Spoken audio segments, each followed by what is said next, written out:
Bringing us the sirloin steak, the black Angus sirloin steak. Yeah. And this is, if that doesn't make you hungry, your eyes are closed.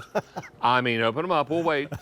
This is a lovely product. Now, Chris is not only a trained butcher, he is also a trained chef. I am. He is also a husband and a father, and he understands what it means to get dinner on the table every night. This is what it's all about. We're talking, and you've been with the brand, Rastelli brand, for 25 years. I have been, yes.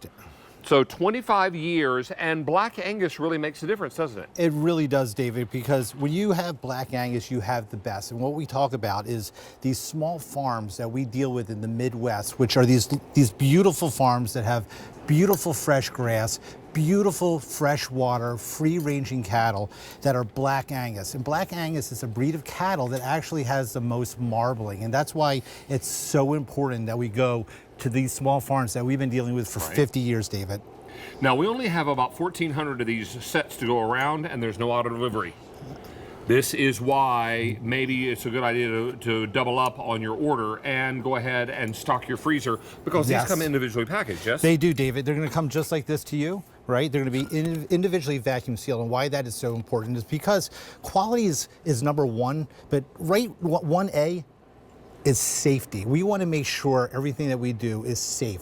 And this vacuum seals it. It keeps in all the freshness, locks out all that bacteria. And it's going to last for 1 year in your freezer, David. 1 year. So if you wanted to buy a couple sets, and there is no auto delivery, remember, that would be a good idea. You will get a packet of the signature steak seasoning along with this.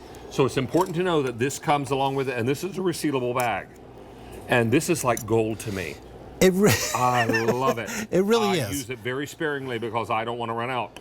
This is really very important. Now, when I buy a new set of steaks and a new set comes with some seasoning inside, I tuck the seasoning in my cabinet. Hide it. And I hide it. Hide it. You hide it, right?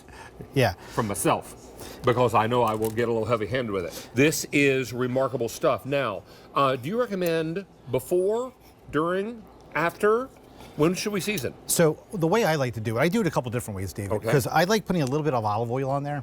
Okay. Right, and then I actually season it. We want to get it to a little bit of room temperature, because when the steak's really cold and you put it on a hot grill, it tightens up. When the steak is room temperature, the steak will actually, when you season it, a little olive oil, and you put it on that grill, it relaxes and it cooks to a perfect medium rare, however you like it. I mean, you could even go, and this one, David, we did for you here. Right, I like mine a little more medium, which is a hint of pink. Right, and with this steak, because it is Black Angus, and what makes it so special, besides Black Angus, so good, isn't it? I mean, I'd be hard pressed to not think this was filet. It's so tender. It is so tender, and let me just show you something. This is what makes the difference of these steaks, right? I'm going to cut this across this way, right? I just want to show you what you don't see, David. Right? You don't see fat. You don't see any gristle. All you see is meat from end to end. You're going to eat this from end to end, every single bite, right? No gristle, no fat. The reason it's so tender, David, is because, first of all, it's Black Angus. A lot of times at a supermarket, you're not going to get Black Angus. Right. Okay, secondly, when we get it to the butcher shop, right, we age this for 28 days, okay, which lets those enzymes actually mingle with the actual protein, which tenderizes it. So that filet taste that you get, right, is actually that tenderness is because of that aging, right? And you're not going to get that at the supermarket. You're not going to even know, first of all, it's probably not Black Angus. Secondly, it's not aged 28 days. Right? So that's what makes this so special, David. Now we're down to 1,300 of these. It's important to know that Chris has cooked these to about a medium rare. I have. Mine has been cooked more to a medium, and even at a more done state, it is still very juicy, very tender. It is, David. And one thing I do with these, come on in. I'm ready. Rachel's here. We're eating so well today. It's wonderful. Must be for Easter. Now, here's one up here, Rachel. We have this is your medium rare. The seasoning is my favorite part. I hoard it. It is so good. Oh my goodness. I actually put this in my salt and pepper shaker. Do you? Yeah, I just have one on the table with this on it. Now I put my salt and pepper out, but I take one shaker with this blend in, and you can do it all one time, right? What do you think, Miss Rach? Oh my goodness. Tender. The seasoning is amazing. really great bite to this, and the flavor, so juicy. Oh, is it great? And we call this, in our family, in the Rastelli family, this is the one steak that Ray and I have talked about. We always have to have this in our freezer all year long, especially come summer, because here's the stuff that you can do. And I just want to show you some of the things up here, because I think it's really important to see. How about right up front here, right? We have it pounded out, right? This is a chicken fried steak, and this is what I know David always gets excited about. That's what I grew up on. Right, with that gravy. Look at this. That's one steak pounded out. Now that could easily make two, right? Yeah. If you go over to here, this is another, just a steak that we have it, right? Just a nice grilled steak with David's chimichurri sauce, which is the one I always wanted on the table when you're here, David. So I do the chimichurri. But how about this? This is the kebabs for the summer, right? This is a half a steak.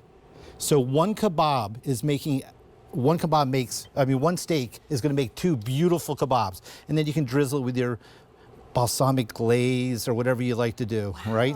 And then you have it for your salad, right? Yeah. So whenever my wife and I make steaks on the grill, we actually cook off 3 steaks, right? We do one for each of us, and then I have one for leftovers, because I want that leftover to be for the next day for our steak, or I slice it for a quesadilla.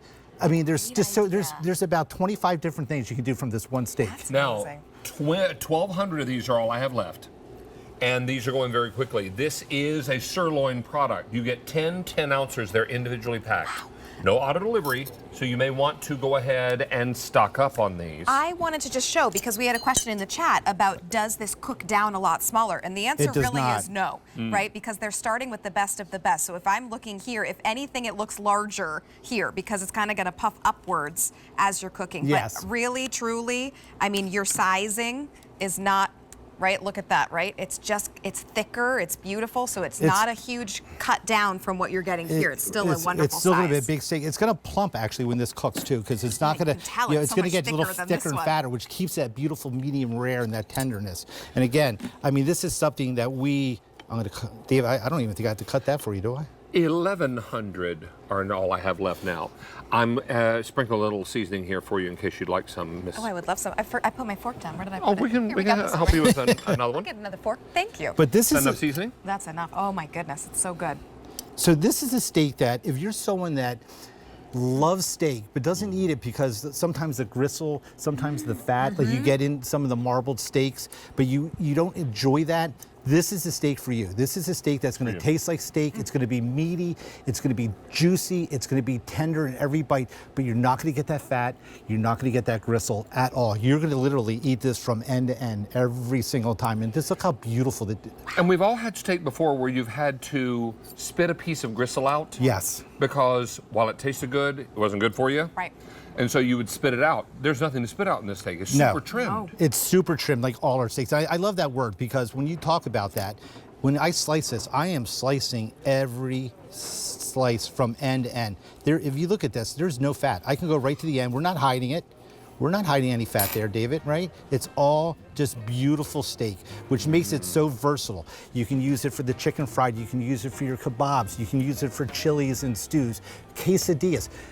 Tacos. Cheesesteak sandwiches. Tacos. Put it on tacos. Yum. Absolutely. Chris Mincer, thank you, sir. Thank you, David. 900 are left to go around, and there's no auto delivery, so stock up as much as you think you're going to need. And that flake sauce is, that salt is so nice. Flake salt. Salt. All right, it's time for us to bring you some clearance. And these are as much fun as they are affordable.